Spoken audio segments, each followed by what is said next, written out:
Good afternoon, good morning, good evening, depending upon what time you are tuning in. Welcome to Run It Back, episode number 81. I am your host, Menelik Fernandez. Thank you for joining me. I really appreciate it. Uh, so, the premise of this show just absolutely remains the same. We take teams that have played previously and we run it back, so to speak, where we talk about what worked, what didn't work, what we would do different, what we would keep the same, how we prepare, all those fun things that coaches like. So today, I am looking at a game of Lancaster Bible versus Bryn Athyn from February 27th, 2021. And I am most fortunate to have the head coach of Bryn Athyn, my buddy, Sean Westerlund, joining us. Sean, if you give me a second, I'm going to try to give you a warm welcome to the show. Sean has been the head coach at Bryn Athyn for about a year and a half, an assistant coach at Hood College for 4 years prior to that, head coach at Harford Christian prior to that, and an associate head coach and JV head coach for 3 years prior to that, also at Harford Christian. And forgive me if any of that's wrong. I pulled that from your LinkedIn, but that looks like it was up to date. So we'll go with that. Sean, I'm thrilled to have you here. I know you are in season. This one's actually not going to come out until closer to Christmas, and we're recording in November.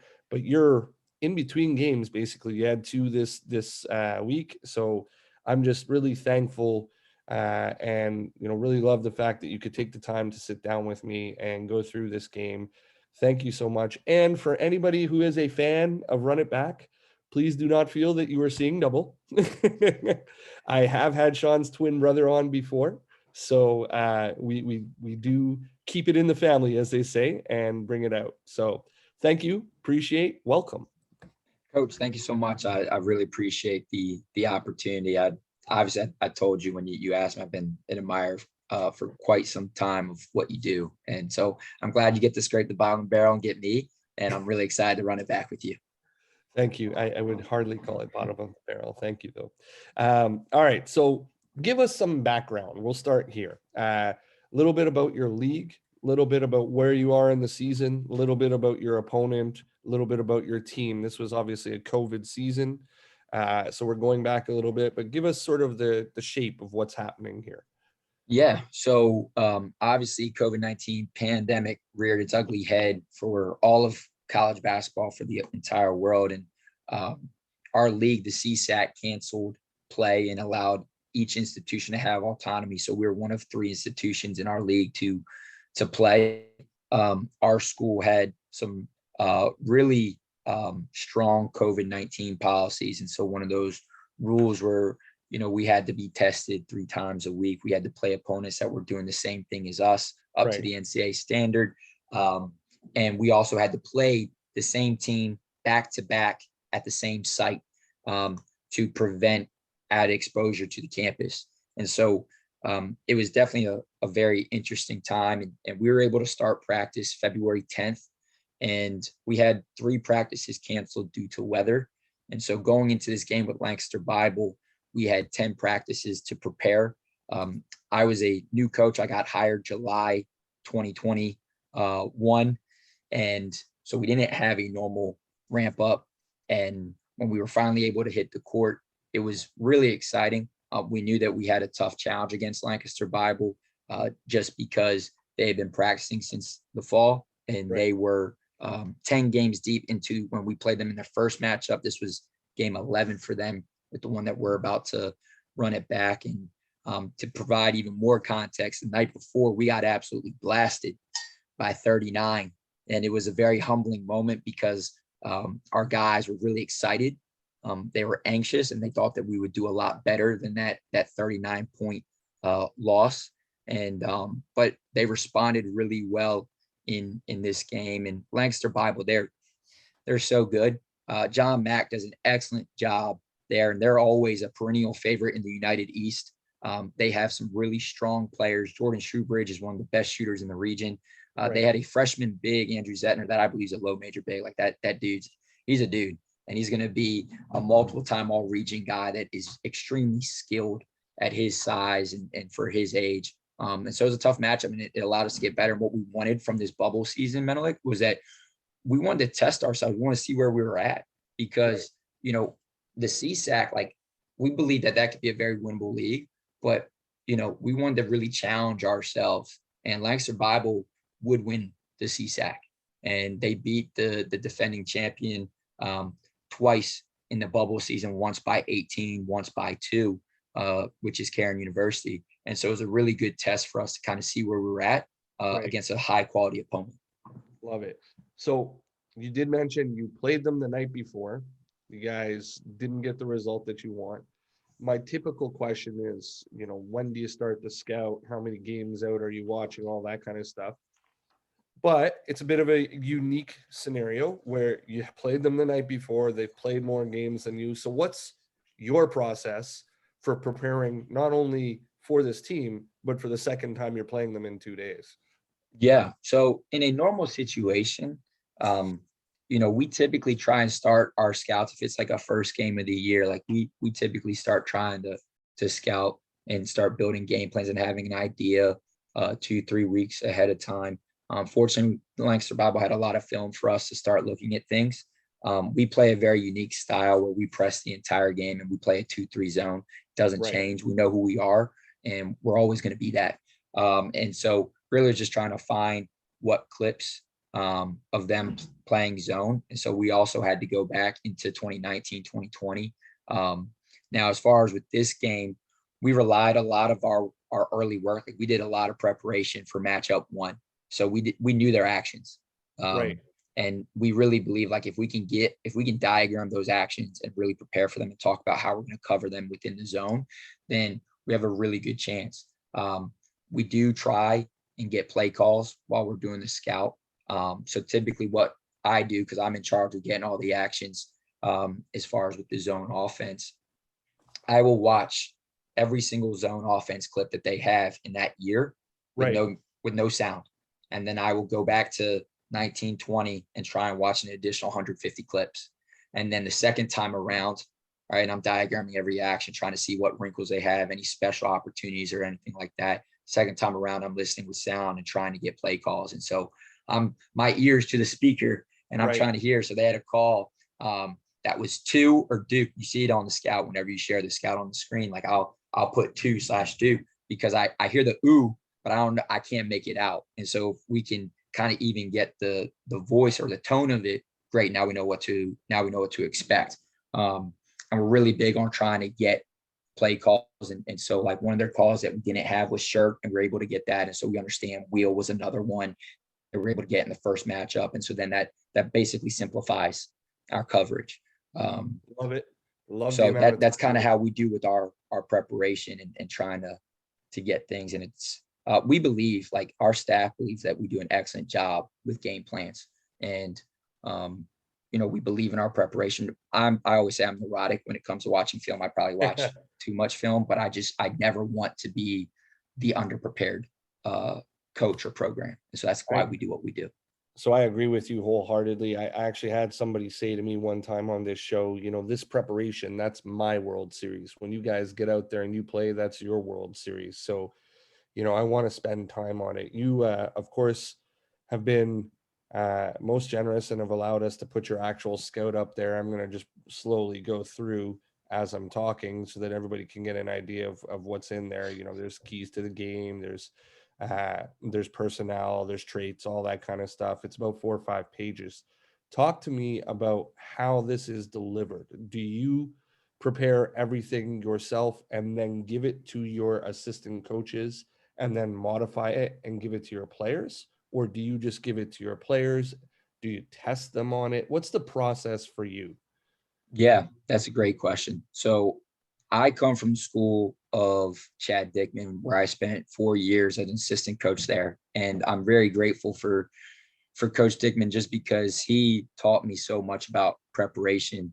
And the way we did it there and how we do it at Bryn Athyn is we split it up for each assistant coach. And so one assistant coach takes personnel, and they have personnel for the entire year. I want them to own that. The next coach takes the defense, and they're going to own that. And then I have another coach that takes the offense. So it simplifies, and then I can see if we're seeing the same thing. And then I can also, what I want to do, because my job as a head coach is to prepare my assistant coaches for the next job. And so being able to help them understand, like, this is what we're seeing, explain the different ball screen coverages. Hey, are they seeing everything that I'm seeing? And then we go over it. Now we've changed since of how we deliver the scout. Like, this is very in depth. And what I figured out from my guys is that they don't need this much depth. Like, we need to simplify for them. And so while this is good for the coaching staff, we simplify the way it's delivered to our guys, where we're going to pick a few things that we know that they need to know. And so what we do is we have a walkthrough before every game where we're going to walk through our defensive game plan, what those rotations are. We're going to walk through our offensive game plan, how we're going to attack. We're going to walk through what their sets are in special situations. And then we're going to walk through our playbook. And then we're going to deliver the personnel. And what we're trying to focus on in the personnel are the colors of the shooters, green, yellow, red, and then maybe one tendency. So like for us, we knew number 30 was a guy we had to key in on. He played really well in game one. He played really well in game two, but not quite as well. Like, we were able to make him a bit more uncomfortable early, and he went 5 of 13 from three, but he missed some really open ones. And I would like to think that we did a good job making him uncomfortable, made him think a little bit. We tuned in on Andrew Zetner because he was tough, and so we started trying to figure out some stuff. So that's how we kind of deliver it and go from there.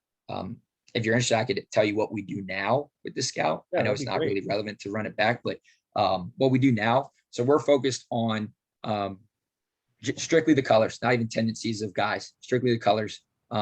Because if we know who the shooters are and say, so like if it's a green, we code them as like a shooting green or a green that can get downhill. And so we need to know, like, can we run them off the line and make them a playmaker, or do we want to run them off the line and really guard our yard? On the defensive end, like, we need to know their ball screen coverage. Are they gonna, like, what's their ball screen coverage? How are they playing off the bar? Are they loading the paint? Or are they overplaying? And that's literally what we give them. And then we talk about what our keys are. And that's what I do for them. And like, we're young this year. I told you before we started recording, we have 7 guys that are playing their first year of college basketball for us. And when in our rotation, we got 2 guys that are playing their second year, and we have 2 guys playing their third year. And so trying to help them understand, like, all right, let's simplify. And, the more that they think, the less likely they're going to be athletes and make plays. And I actually stole that from my brother, Richard Westerlund, because he's like, I don't have rules. I just want to play. And so I have a little bit more structure than that, but we try and simplify. Love it. What about film that you give to your players? Do you do anything like a 3 to 5 minute edit? And if yes, is it more personnel based or is it more action based? And then how is that delivered to them? So it's action based. Personnel, it's like against the zone. The great thing is that we're basically dictating the personnel and where they're going to go and what they're going to do based off the actions. And so we typically do 2 to 3 clips per action. And so that way they can see multiple looks out of that action. And then we're going to talk about how we're going to guard it. And so it's no more than 5 to 7 minutes. And we pretty much focus strictly on the half court defense with their zone offense. And then we'll show a couple clips of how they guard ball screens and how they load the paint. So that way they can see what's open. Love it. With this particular game, what did you really feel were your advantages? What did you want to attack? I saw the keys to the game in your scout. What are you conveying to the guys?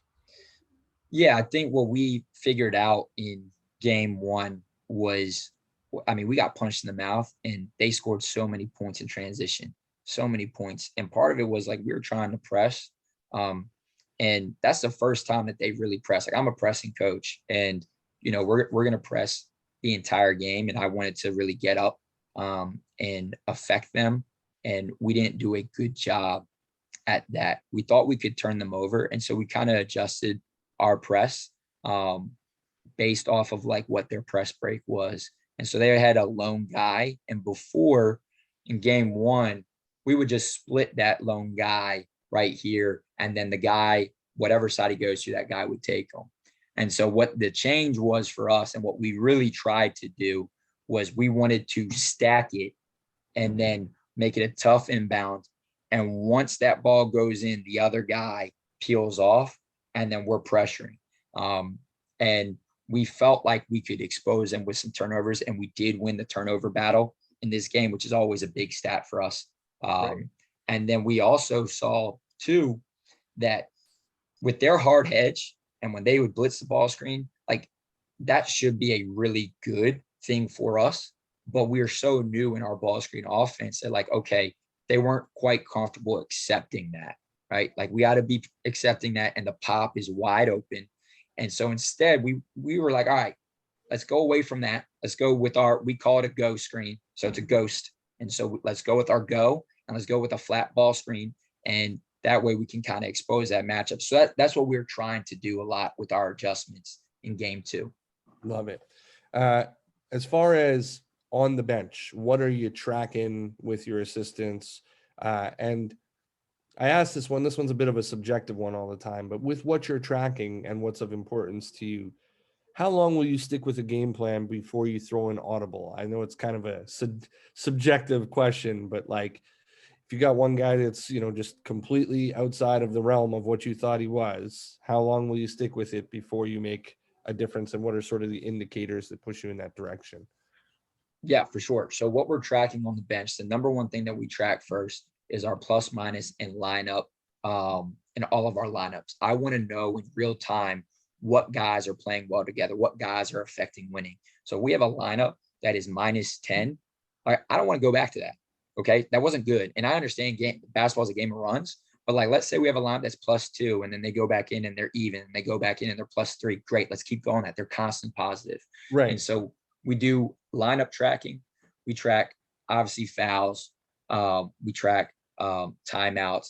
The other thing too that we track every single action that we run and the shot quality on that action. And I love it. So is yeah, that like a gradient scale, or like what denotes good shot, medium shot, bad shot type deal? yeah. So we go bad, good, great. A great shot is an uncontested look, no matter where it is. Now within reason. So like, let's say a kid is wide open and he's pretty deep from NBA range. That's not a good shot, right? Right. Like, so we'll say, hey, that's a bad shot. Anything mid range, bad shot for us.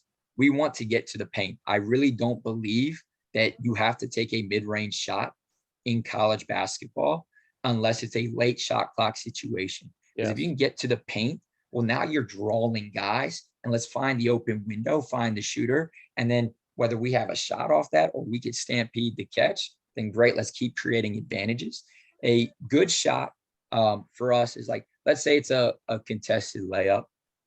Let's say it's, a semi-contested shot. Like, we're going to live with that. A bad shot's anything contested. A bad shot is, potentially a quick shot that we're not really a fan of. And so what I do too to help our coaching staff is I have them grade the shots in play, and then we're going to review the film together. And then I'm going to tell them if it's a great shot, good shot, or bad shot. So that way they're understanding what I see and what I consider a good shot, great shot, bad shot. And then I'm talking to the guys too, because like I have a freshman point guard, is number 1, Jamal Kennedy Jr. from East Baltimore, Maryland. And he, for him, understanding what the optimal shots are very critical. We put a lot of pressure on our point guards. He's a ball dominant guy. He's very crafty, very creative, and he's going to have a really bright career, really great career here. But understanding like what the great shots are, and what a great shot in high school is different in college. Right. And so helping our guys, and I'm just using Jamal as an example, and he's doing fantastic. Got a lot of pressure on him this year because we're hurt, but he's doing an excellent job and understanding like what's a great shot for us. Because ultimately, I don't care if you think it's a great shot. What I say is what matters if it's a great shot, because our offense is trying to create advantages. The more advantages we create, the better opportunities that we have.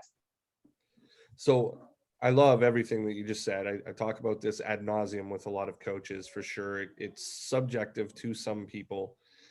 To others, they're just like, no, this is absolutely what we're going to do. Somebody said to me very recently, and I want to share this. I like this a lot, actually. Basketball is 3 things. So when we're talking about bad, good, great in terms of levels of shots, basketball is 3 things. The first thing is the ability to break down your man. So by the time you are in college, most players possess the ability to break down the guy that is guarding them. And that usually generates, like an okay type shot.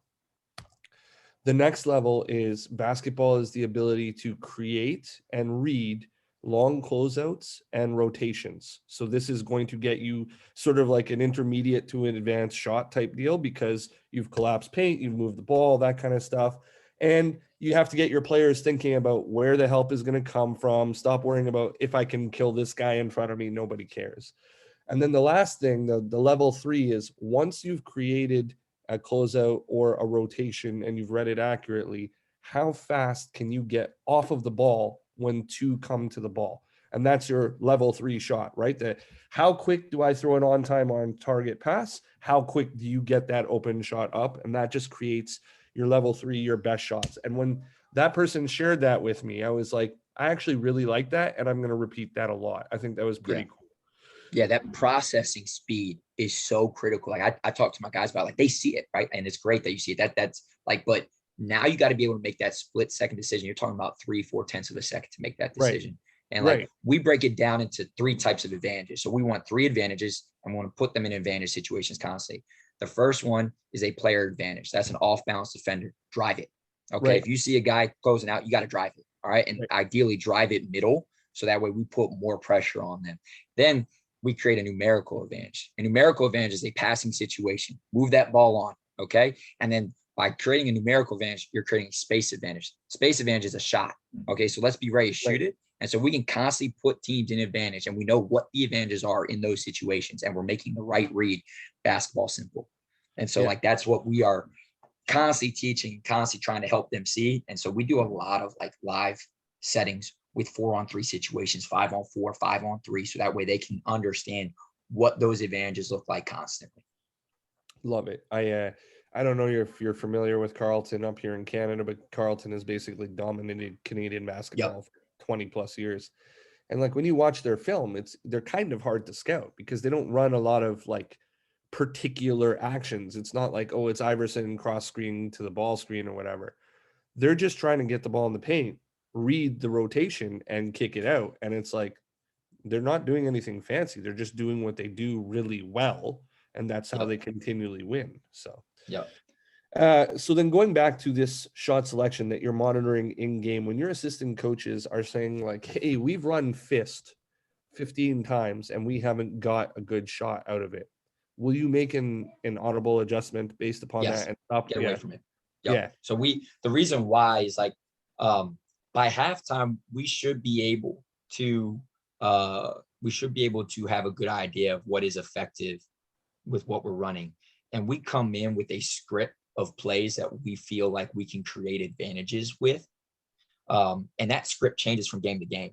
And so like, against Lancaster Bible, we felt like the slip would be there from the ball screen to the big. So if we throw it across to the wing, and that wing makes that, slip pass to the 5-man, and we didn't get it in this game, but the slips were there. And so like, we had certain actions that we knew that we could go to. And then, like I told you before we started recording, we felt like the flat ball screen was going to be a great advantage for us. And so we're like, all right, let's just keep running flat until they tell us to, until they can't guard it. And, we want to try and make teams change their ball screen coverage against us because of how effective we are. And like, for better or for worse, like we're a ball screen team. And so 85% of our possessions are going to be ball screens. We have some other stuff where we have some, certain ATOs, certain quick hitters, certain post-up plays. But we want to run ball screen. And so we got to try and find those advantages out of their ball screen coverage. And so that's why we track what we're doing. So whether it's monster pin,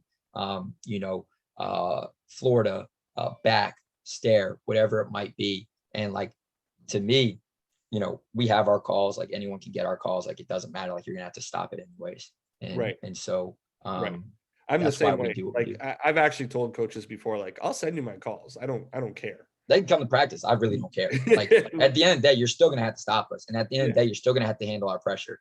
And so, like, what I tell our guys all the time is like, let's just control the controllables and let's focus on us. We can't really worry about other people. And if we stay true to who we are, we're going to be okay. Love it. Before we started recording, we talked a little bit about your energy on the side. Let's go back specifically to halftime in this game. I believe you guys were down 3. It was a 3-point game. 30-27. Yep. And so you've got all the stuff you're tracking. You've got a really good idea of the flow of the game. What does halftime look like with Coach Westerlund with his guys? Are you yelling and screaming? Are you out in the hall? Are you letting the guys do their thing? What's that look like? What kinds of things are you saying to reinforce, keep them positive, get it going? Absolutely. So um, with this group, I regardless of like any group, I give them 5 to 6 minutes on their own to be able to Right. decompress, talk it out, and then we will come in. And so I still remember this halftime with them, and I brought in a lot of energy there in that halftime. And I said, look, we're doing an excellent job, because like the night before, right, we didn't even have a chance to win at halftime. Game was over. And when you get blasted by 40 points, and then now we're in a ball game, like it's an exciting thing. So I wanted them to Right. breathe and understand, like, Right. hey, it's been a long time since we played some meaningful basketball, and we're in a Right. position to steal a game here.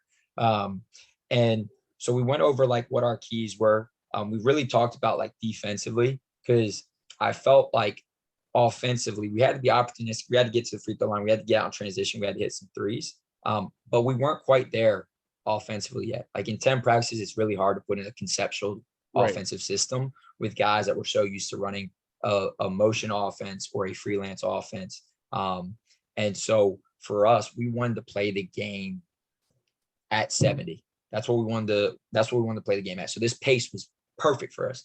I wanted to be Right. a little bit more opportunistic in transition. And I told him, like, hey, if we can push, let's push. But let's make sure we get into our stuff. We really wanted to make a point of emphasis to really hit flats and goes consistently in the second half. Like we felt Right. like we found something there in the first half that was really consistent. And I just told him I was proud of him. I loved him. And hey, we're going to do this together, and let's just keep battling and take it one possession at a time. We knew that they were going to make a run.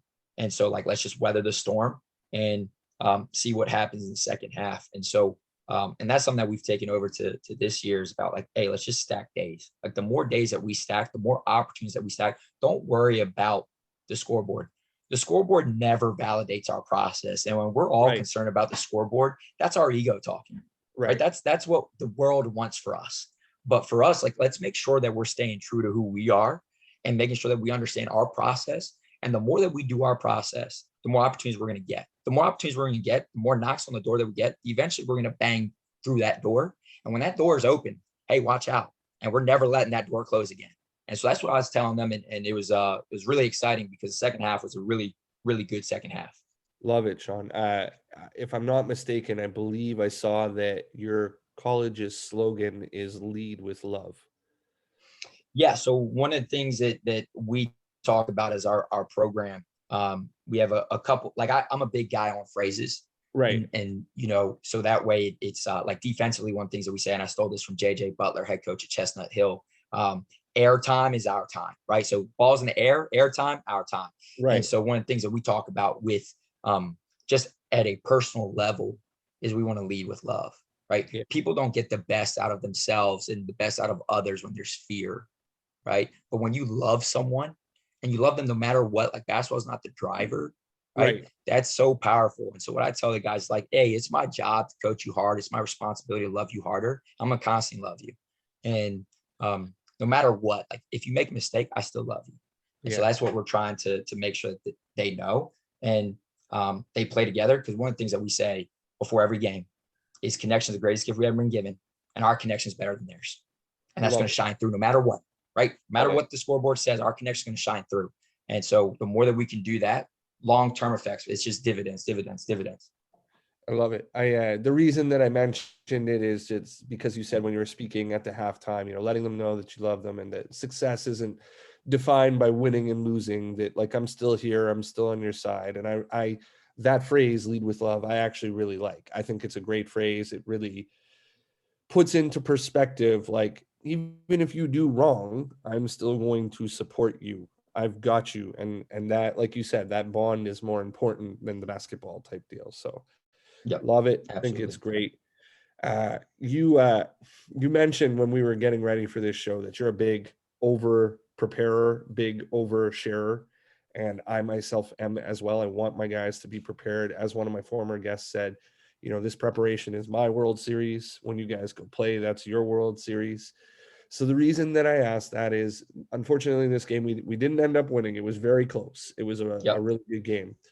But I know that you do make notes on the game afterwards. And I'm Sure. wondering if you have something in your system, in your note taking, where you compare the preparation to the result and see, was this more execution or did I miss something? Is there some sort of comparative thing that you're doing to take a look and improve your own Yeah. process? Yeah. So one of the things that I like to do, and again, Coach Dick, and if you want to share the notes, feel free to go ahead and share that on the screen. I want to be able to reference the matchup. And so what I try and do is immediately after the game to write notes of what I see and what I feel was effective. And then I'll give it a day, and then I'll watch the film again, and then I'll update the notes. And I reference back the first matchup. I reference back to the scout to kind of see what was great, what wasn't great. And I feel like it's really effective because ultimately we're still going to see these teams. Like at some point, we're going to play Lancaster Bible again. And it's going to be really effective to be able to reference some things. And like, look, some things are going to change. Personnel is going to change. It might change some of their calls. It might change some of their action. And they did. Like, we played this team 4 times. And so in the 4th game, they did some really creative stuff where they ran some actions that were very similar. And then it ended up being like a duck in where, from the weak side block rather than running that shirt play where the shooter will come out on a like kind of like a floppy screen. And so when we look at the notes, it's just a tool for our coaching staff. I don't share the notes with our team, but it's really helpful for me to be like, okay, this is what happens. And so that's kind of why we did what we did. You can see that I full court ATOs for sidelines out of bounds. For that. And at the end of the game, we had a chance on the look off of it. And, part of that was, that's all me. Like I didn't put in a good sidelines out of bounds. And so it was something that was very effective for me to be able to kind of reference back to the matchup. When we look at that law, like I felt like our offense, we showed flashes of it. We weren't consistently making the right reads. We weren't consistently attacking the second advantage. When a team loads in the paint, you really got to make them pay with that first nail touch. And once you get that nail touch, you got to attack that second advantage to the paint. And the more you can get to 3,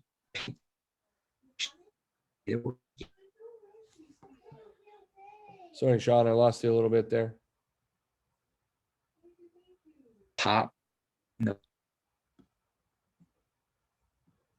I wanted to reference, and being like those type of things are really important for our process for the next time that we play, because those are things that we constantly reference.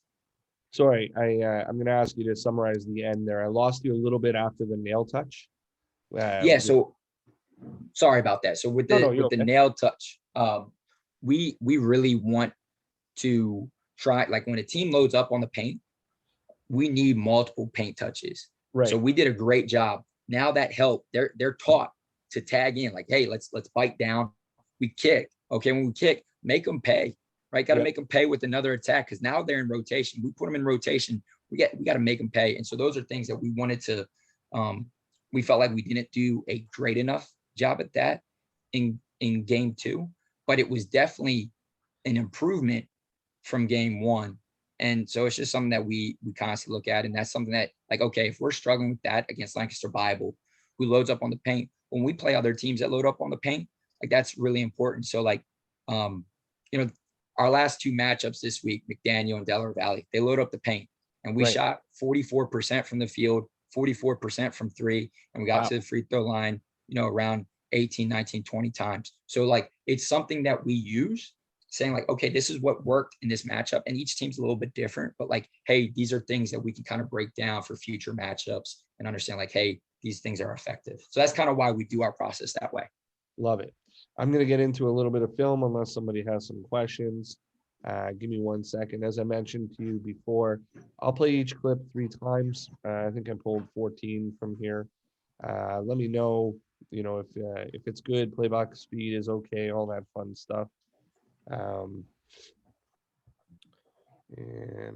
new synergy is a little bit weird in terms of the way the windows are, in my opinion. Are we good in terms of Sorry, what were you saying? Yeah, synergy's been a little crazy this year. Yeah, the updates are a little strange in my opinion. All right, so are we good in terms of playback speed here? Awesome. So, as I said, I'll play everything 2 or 3 times. This is just their first play of the game. And they win the tip. They're on the offensive left side. You guys are in a 2-3. There's some in and out action. They reverse the ball, shoot sort of a semi-contested three, in my opinion. I'll play it one more time. Give me an idea of what you think. Do you have the set? Do you play it the way that you like? You do play sort of an interesting 2-3. So maybe give us some of the teaching points as they screen the top here, uh, and attack your short corner on the strong side, uh, and again cut off that nail touch, and they get second side. Talk to me about your closeout as well. Okay, job. We teach to go unless they set the top. Sorry, Sean, I'm losing on you a little that. bit. And we, can you hear me now? Yeah, I got you again. Sorry about that. Okay. So, nope, that's all right. So number one is supposed to go under the screen unless they don't set a very good angled screen. So they didn't set a great screen so you get over the top. Right. Number 11 is a non-shooter. He's a ball mover. And so we're okay, understand like he's just trying to give it up. 11 does a great job of stunning there. Now, when they swing that ball, right, we trap that. Number one is supposed to go to that corner three. So we did a great job, 11 traps, and one is supposed to take that corner three. Number 10 actually is in the wrong place. Number 10 should be where number 11 is. And number 2, who's on that weak side wing where 30 is at, should be on that low man at the rim. So we didn't rotate perfectly, but I tell the guys all the time, it's not the wrong thing that hurts us. It's indecision. So if you're going to do something, like you got to play hard, active hands. So when they rotate, number 10 does a great job guarding his yard and cutting off that nail touch. Number 2 on that reversal does a decent job on the close to make it a little bit tough on number 30 so he doesn't have as clean of a look. So I thought this possession was fairly good. I don't obviously as a coach, you can nitpick everything if we don't play it exactly true. But I think as a whole, the activity and the pace that we play with defensively and in the zone is very important. So when we do miss a rotation, that's okay. And it's something that we're going to have to continue to work on. But I thought this was a fairly decent possession for us. Love it. That closeout at the end of the play, talk to me a little bit about what your teaching points are on closeout. You hear a lot of the time, like Curry's, Rondo's, all that. Do you close out differently for different players? Yes. And, what are you teaching in terms of how they're getting out there? Yeah, so we do teach, so greens, we do greens, yellows, and reds. So greens are shooters, yellows are guys that are capable. And we got to be aware, like if they hit one, all right, we can live with maybe one. If they hit two, we're bumping them up to a green in that game. If they're red, we're going to live every time with that shot. We also teach baddieing the attempt. So you can see number 2 trying to go right through his forehead there. The only thing I would say that number 2 could have improved is we teach the fake jump, where we want to fake the jump into the closeout. So that way it holds them. So they think we're blocking the shot. And we also teach high hand, high side. So instead of going left hand, you should have went with the right hand. But overall, the fact that he baddieed the attempt made it a tough look. We're going to be okay with that. Love it. Your first play of the game, you guys are coming down offensive left side. If I remember correctly, you got into an empty side ball screen right to begin. So you attack middle, you cut the 45 from the other side, and then it's swing, and a drive attempt to the center of the floor. And then we get another drive from the point, bit of a contested layup, missed the shot. Talk to me about what you wanted to establish, what you like, what you don't like, what you would do different or the same. Yeah, so I thought, we empty out a lot of our ball screens. We believe the advantage is in our 5-man. We have an excellent 5-man, Jaron McCann, that really is a tough matchup because he's a wing. Right? He played D1 juke and he was a wing, and I recruited him to be a 5-man. I told him, look, dude, you're gonna get the best shots in the offense. You're gonna be wide open, and you're gonna be appreciated, and you're gonna have a lot of opportunities to be the athlete that you are. we 45 because they load the paint. And so when you 45, that sucks them in naturally. Like they're going to have to respect the cutter. And one was open. I think for one, Jamal need to understand like that's an open three at college. And so you got to be ready to shoot or you got to give it right away. So he lets it stick a little bit, which takes away the advantage for 11 on the drive. 11 drove. He does a great job playing off two when he attacks the paint. And, one finds open. The thing with one, he sticks it a little bit. And that was a problem for our entire team in year one is we let it stick. I think part was like they were trying to think about what we wanted to accomplish, but he does a great job driving it. I'm not in love with that shot, but I also want my guys to play free and understand like, hey, if you stampede that, you're probably going to get a better look than a semi-contested layup.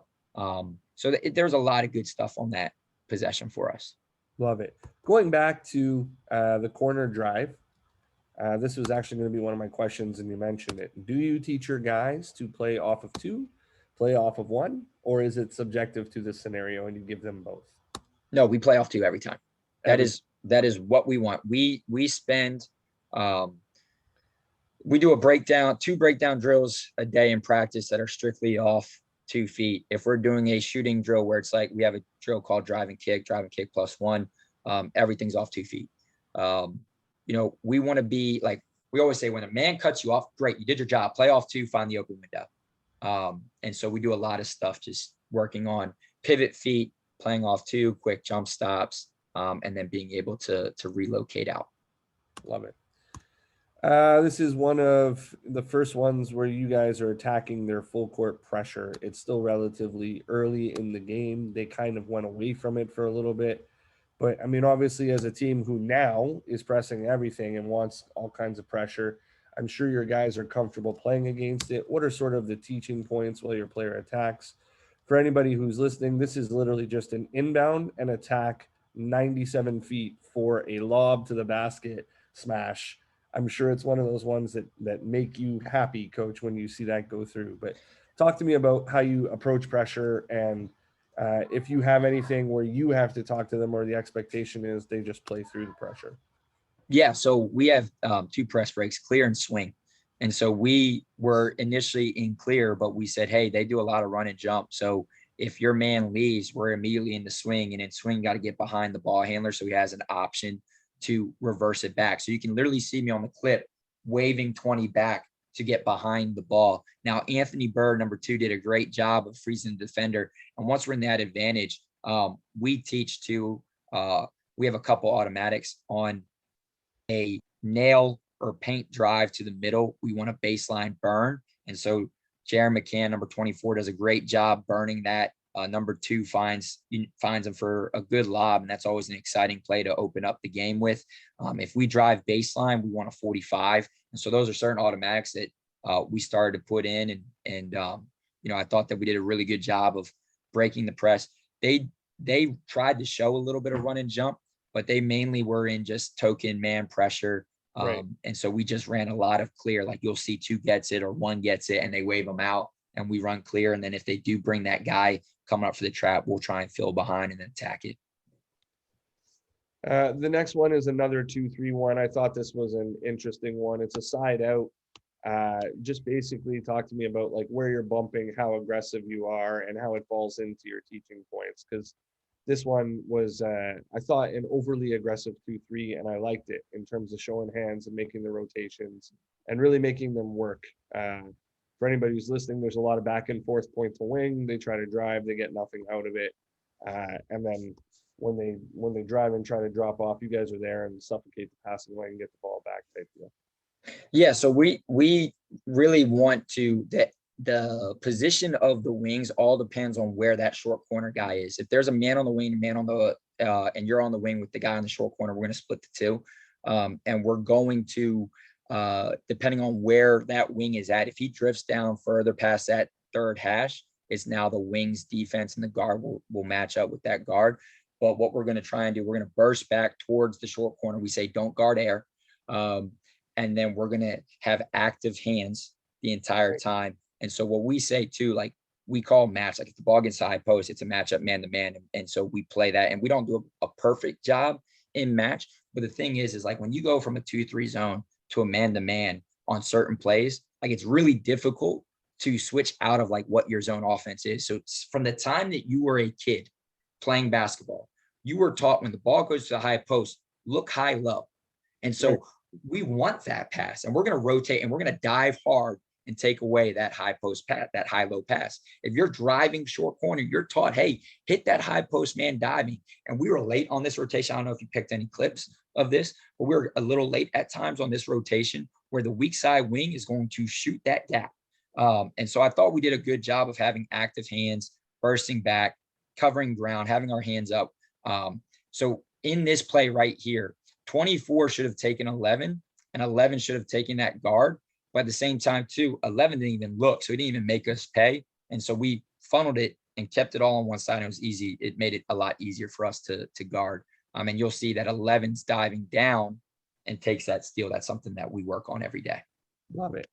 The next one is a bit of full court pressure back into the 2-3. I was just wondering if any of your principles changed, and if your guys always align the same way when they get back into the 2-3. So for anybody who's listening, there's 2 to the ball in the backcourt, just giving a bit of pressure. They fall back, they're into the 2-3, and then we're fairly similar to the other clip. I thought, I'm just wondering if any of the concepts change and if you always recover to the same spots on the floor. Yeah, so with the 2-2-1 press, which is what we're in, we will always drop back those top 2 guys to the top of the zone. Second line are the wings. The 5-man, we call him the teaser. He's always going to drop into the middle. And so nothing really changes. We want to apply more pressure. I thought that, for us in our press, we want them to use a dribble and want to get their head down. The more we can get their head down and use a dribble, the better off it is for us, because then we can cheat and play too. And our goal in our press, like while we want turnovers, that's just a goodie. It's a dessert. Okay. But what we want to do is we want to wear on them emotionally, mentally, and physically. And we want them to play zone offense with 18 seconds left on shot clock. And so great. Well, now that means that we got to play defense for 12 seconds. Fantastic. So can we rotate hard for 12 seconds? Then can we finish possession? And then we get out and go. Now in this situation here, you'll see that 30 throws into the high post, and we do a great job of matching, except for 14 is late. So he doesn't realize that there's a man in the corner, and he bursts back the wrong way. He should be bursting back to the block. So when that ball goes in, he should be sprinting to the block first, finding the man, and then taking that cutter away. So instead he bursts back to the corner, and it's okay. Like it's a misrotation. But that's something that we work on, and he knew it. And so like, you'll see like in the clip, I'm going to tell him, hey, good, you're fine. You see it, move on to the next one. There's no point in like beating up a kid if they miss a rotation, right? Like it happens. I make mistakes as a coach. And so like, all right, we know what it is. We diagnose it. We talk about it, move on to the next play. Love it. This is a little bit later on. You guys end up getting into the flat to sort of switch them into a bit of drop coverage. It's pick and pop stuff. This one is a very strange charge. I actually think that this kid is late and is not legal. You can't even really see him coming in. But talk to me about your other 3 in terms of the way that they are moving around the floor when you're in the flat in the center of the floor. Yeah, so what we want is we want to lift that corner from the right-hand drive. So number 2 is lifting hard, because we want to give an option. We tell our guard that's in the flat screen to get as deep as possible. So if you can get a layup, but when you drive it hard, you're now occupying the guard and the big. And so that allows the guy that's in the flat screen to be able to be wide open for a 3, or he can get to the second side and chase that ball. So a chase for us is you're going to pass it and chase it to a ball screen. And then number 11, which is I think it's number 11, he's in the dunker spot. So off this, like, let's say the ball goes back out to the 5-man.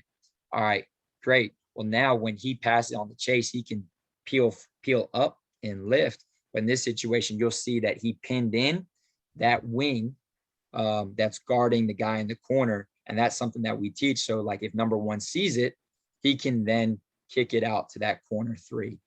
So that's what we were doing out of that. So on something like this, where your guard gets downhill, takes on and ends up getting called for the offensive foul. Will you even say anything to him? Will you tell him to look for the spray, or will you just let him make the adjustment in his mind? I think there's a lot more merit in allowing him to diagnose it himself. So what I tell him is like, hey, you're fine, good attack, keep working. You did a great job of the teacher point of wanting to get downhill. So I don't want to overcomplicate his mind, because like if you try and tell a kid exactly what to do every single time, they're not going to learn what to see and what the look is. And so it's on his teammates to tell him like, hey, I was open. Did you see me? And so that's what I tell my guys. Like, tell your teammate, like if something like that happens, did you see me? If they say yes, great. All right, we're good. If they say no, just next time, here's where I'm at.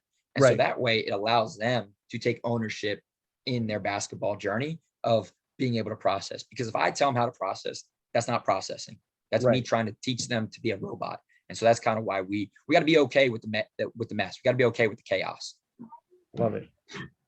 We got an interesting double drag set. I like this one. You guys ran it a couple times. So we're starting offensive right.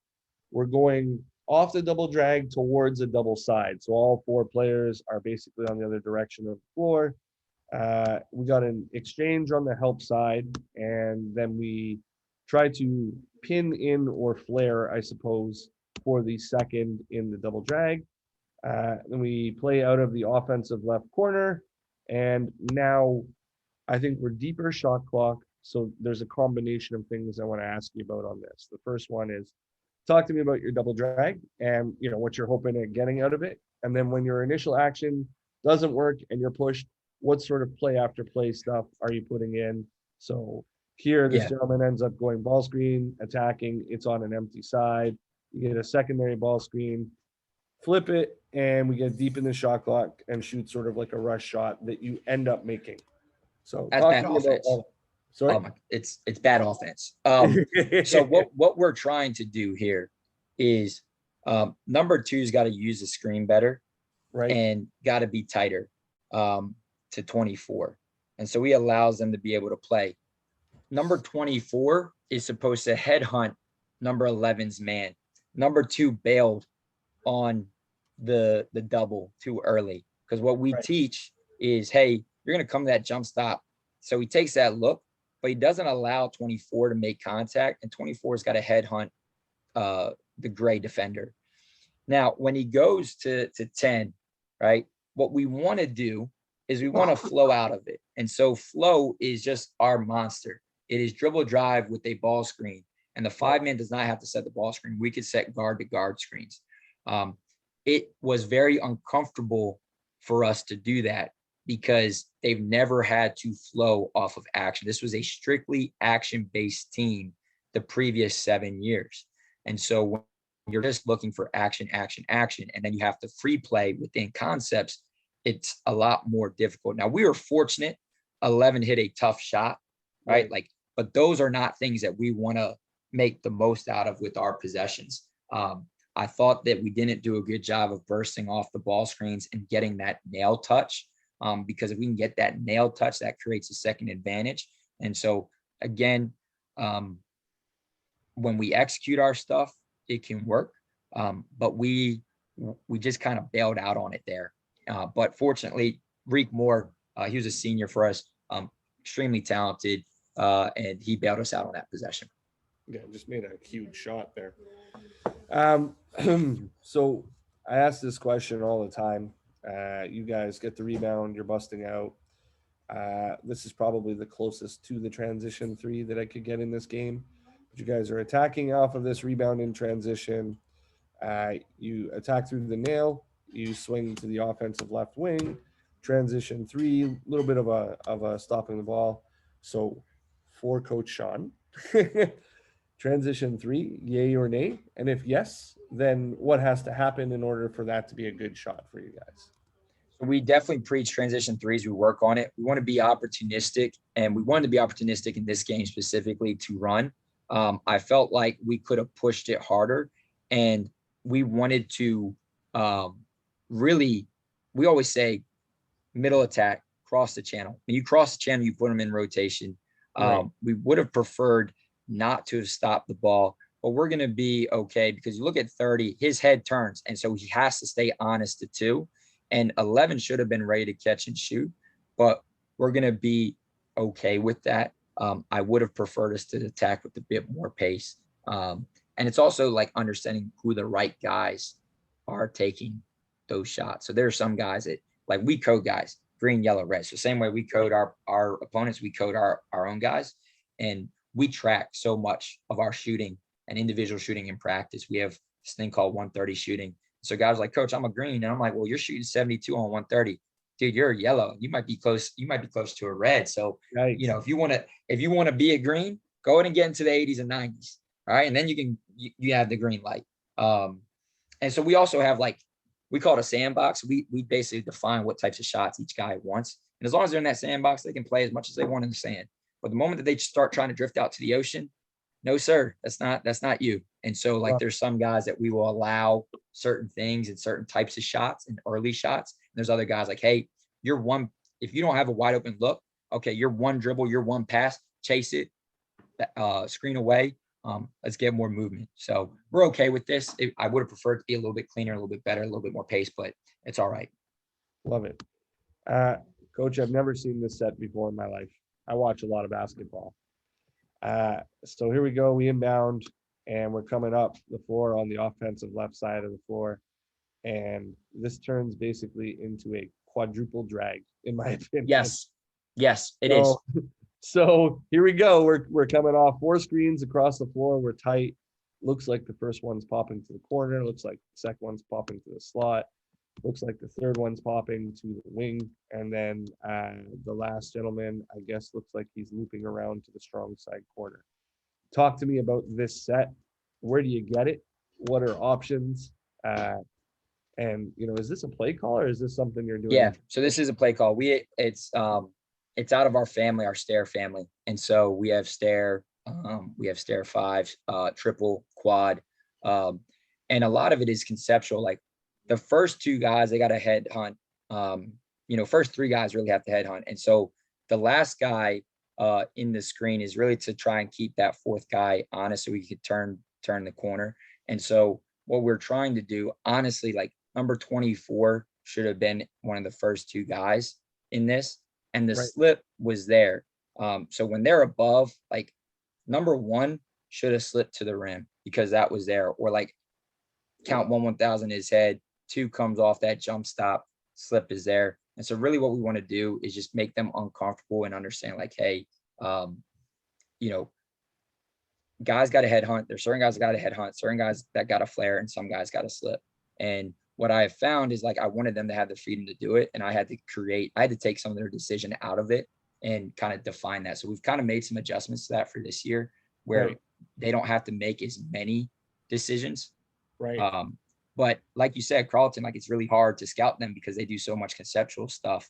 And that's what we wanted. And ideally out of it, it was probably the wrong call at this time, knowing our personnel. But it's definitely something that if you watch us this year, you'll see some triple and some quads from us at some point as we continue to get better at reading those situations. And I got it from, so, like, I got it from our time at Hood College, and we ran it first against Stevenson University. And the first time we ran it, and we had a high IQ team at Hood that had been running the offense. Like, I think this offense takes about 2 to 3 years to really put in and have a good grasp of. And the first time we ran it at Stevenson, they didn't have any idea what to do because we had all these guys flaring, guys slipping to the rim, and then it was just like, pick your poison. And we didn't have quite enough shooting on the floor in this lineup. And so again, I probably should have called it a different play, but I wanted to show a little bit of a different look that they probably have not seen because I don't know really many teams that do this, whether it's a quad or a triple. I've literally never seen it before, ever. Yeah. Last night when I was watching it, I was like, whoa, that's unique. Yeah. So hopefully we can execute a little bit better this year when we do pull it out of the bag. Love it. This is second half. The next 2 clips are basically together. This is just the flat ball screen with the pick and pop. You mentioned obviously in preparation that you went to it and really tried to create the advantage for yourself with it. So the first one's attack the left elbow, kick back, wide open shot, semi-contested shot, knocks it down. Second one is going same direction, if I'm not mistaken, and throws it back, and then this gentleman attacks the closeout, gets in a foul at the rim. So my questions are this. With the flat, what are you teaching in terms of reads, etc.? And when is it okay to attack versus stay with the pop? What's the read? How much time are you spending with the guys? And you're okay with it being different each time down the floor, I'm assuming. Yes. So the read is strictly on the guard. I put a lot of responsibility in our point guard's hands. Point guard's an extension of me as the head coach. I got this from my high school head coach who put a lot of responsibility into the point guards. And I always say, like, playing point guard for me is extremely difficult because I'm very demanding. You have the keys, whether you're a freshman, sophomore, junior, senior, you have the keys. And so whether you're ready or not, you're going to be put in situations to lead and to really make reads. And so our first look off of this screen is we want to get as deep as possible. And if that deep as possible means we can get a layup, fantastic. Okay. Because the deeper you get, the more you string out that five. Right. And, that guard's got to follow you because they're not going to really switch it. Because if they switch it, well, then, all right, they'll get confused and we could just slip that from the 5-man. In this situation here, once he gets deep, we do teach that swing out. So he plays off 2 and he's going to swing out on the drive. And then 24 makes the right read. We talked about it earlier, player advantage, OBD, off balance defender. We drive it. 24 is a freak athlete. He's going to try and sky to the rim. He does a great job of going to the rim and getting the foul in the first clip with number 2 and number 14. I would have preferred number 2 to string it out a little bit deeper to give it a little bit of a cleaner look to number 14. But we were small. Our 2 backup bigs were out for this game. And so we had to put a wing that is 6'2", 155 pounds soaking wet as a small ball 5. It wasn't ideal, but in those situations, you got to make them pay offensively. And 15, as great of a player he is, it's going to be very difficult for him to be able to guard in space and to be able to recover in space to a guard. And it's just unnatural for him. So number 14 was able to knock down that semi-contested 3. And he was one of our better shooters the year prior. So we're very comfortable with that 3. So both 2 really solid possessions. And we gave a healthy dose of flat in the second half. And we got really good looks out of it pretty much every time. Love it. I'm also going to point out we've got a very excited coach here on the N1. And we got one more that coach is really into it as well. Love it. This one I thought was a great clip. So you guys missed a shot. They bust out.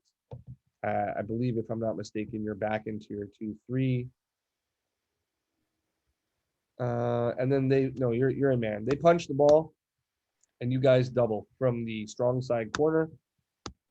And then you're into what I would call a peel rotation from the top. And then you're into another peel rotation from the second side of the floor. And then the gentleman who came in and doubled originally is trying to make his way around the other side of the floor. You guys end up stealing the ball. Talk to me about your rotations when doubling the post. If you like the way you rotated here, if that's conducive to your system, all that fun stuff. Yeah, so we're dropping back into our 2-3 zone here, and we did an okay job rotating. Number 10 was late on the double. So when we clog it, all right, ball's most important in transition situation. 14 does a great job of stunting to try and take away that wing pass. I would have preferred 10 to be a little bit more center to 11 to make it a tougher entry. On that pass, we go no matter what, we double. And so when that ball goes in, 10 look back at the post. He should not look back. Air time, our time. He's got to drop right to that wing. And then number 2 is too far over, but he wasn't recovering off of the drive from 30. So number 2 should be on 11 and the gray 11, and a black 11 should be splitting the difference between those 2 weak side guys. Now, once they get it out, we do a great job of Xing out. And so we talk about like, hey, ball's most important. So let's X out and we circle rotate. And because the ball's always most important. And the thing is like the way we rotate is very different. So what they think is an open pass, right? That's why we have active hands and we can get steals. Like we do get some steals in our front court press, but we get a ton of steals in our half court defense just because of the way we rotate and our active hand. So we're going to live with that, and then we want to push out of it. Love it. It's an interesting rotation for sure. I actually did think this was a man-to-man coverage, given the way that you guys were rotating and the way that you were helping. So well masked and good rotation. Love it. Yeah, what we want to do with our zone, like 2-3 zone is, I know some people knock it, like they say you got to guard your yard. I think you can be really effective in the 2-3 zone. And like when we talk about offense, you want diversity in your playbook, you want diversity in your actions. Well, Right. I think you can have the same exact thing defensively. And so within our 2-3 zone, like we have different coverages for the 5 or 6 different actions that teams run. So if they run a ball screen action, we have a different coverage. If they overload it, we have a different coverage. If they Right. two guard it, it's a different coverage. If it goes to a high post, it's a different coverage. And so like basically what they're now having to do is they have to diagnose 6 or 7 different coverages. And like if you pass it out, we transition to another coverage. And so the more that we can make you process, the Right. better of a chance that we have at being a good half court defense team. And quite frankly, when we just strictly play half court, we are extremely difficult to score against. Now, we got to finish possessions. We don't rebound it well enough yet. And sometimes we don't stay true to the rotations, but it's extremely effective when we stay true. Love it. This next one is a big time play, under 3 minutes in the game. You guys steal the ball, you bust out, you give a little transition lob, he goes and gets it and smashes it home. And, really, like I said, very close game at this point. I believe you're up 4, if I can see correctly. Keeping focus. I mean, obviously you're going to get excited and support your guys, but keeping focus and instruction to your guys. What are you saying at this point? What are you guys doing? Yeah, so we teach our 5 to really be active there. So if they can go get a steal, go get a steal. I thought number 10 did a great job pushing it. I'll be honest. Like in the moment on the bench, I'm screaming no in my head. Like I just get the 2, just get the 2. Okay. Like now, look, this is a heck of a play, and I'm so happy for Jared McCann because this is one of his favorite plays of his entire career. Right. I thought it electrified our bench, electrified the crowd. Shortly after, number 11 goes down with an injury, so we had a little bit of a timeout and pause after this, which was good for us because we are a young team, and being able to regulate our emotions is really important. I also told you ahead of time, like our team needs my energy and they need my positivity. And so, yeah, I'm a react like a wild man because my team needs that. And they want that from me, and they love and they feed off that energy because right off of this, we're going to get into our press. We're going to try and get a turnover, right? We're smelling a chance to win. We have an opportunity to win. And so, our bench energy is very important for us because we always say our connection is greatest gift. Our connection is better than theirs. So let's make sure that we celebrate each other. And so this was a heck of a play by Jared McCann. I didn't think he was going to get it. Like it was high. He had to lean back and get it. He was far away from the rim. And so it was great play. Great play. He went to the 7th floor and he dropped them off at the 5th.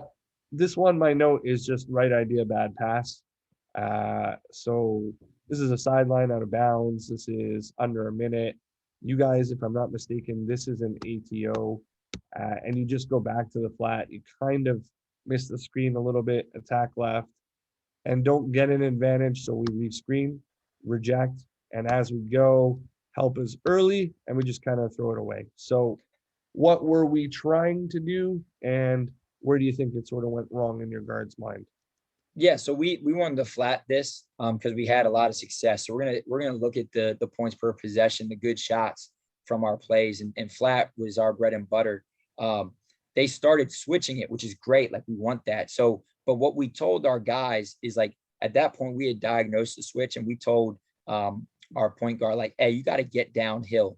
Okay, now he didn't get a good screen from 24. He didn't get downhill. That's fine. Let's rescreen it. When we rescreen in any time of our ball screen, our first option is the reject because teams don't practice reject defense. They practice you using the defense. And so he makes the right read of reject. And you can see that the great defender's trying to hop over the screen, and he makes the right read.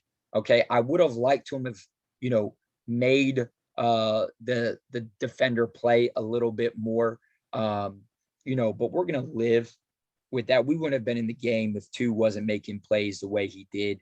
It's Right. unfortunate. He did a great job of rotating down. I thought that, he got too deep. And so once you're deep and two's there, like he's got to either take the floater or he's got to go up and wrap around. And, that gives a potential layup there, but we're going to be okay with that. It's just learning moments, because he's never played ball screen offense like this. And so it's just understanding like what the processing speed is. So that's kind of what I see on that. Love it. So you actually hit on what I was going to ask next. So I think this could have been early pocket or lob for sure. Do you allow your guards to throw the wraparound? Because I have a lot Yes. of guys. I got a lot of guys up here that are like, don't throw it at all. Yep. Early So we're pocket, good with lob. we're good with the lob. We're good with the wraparound.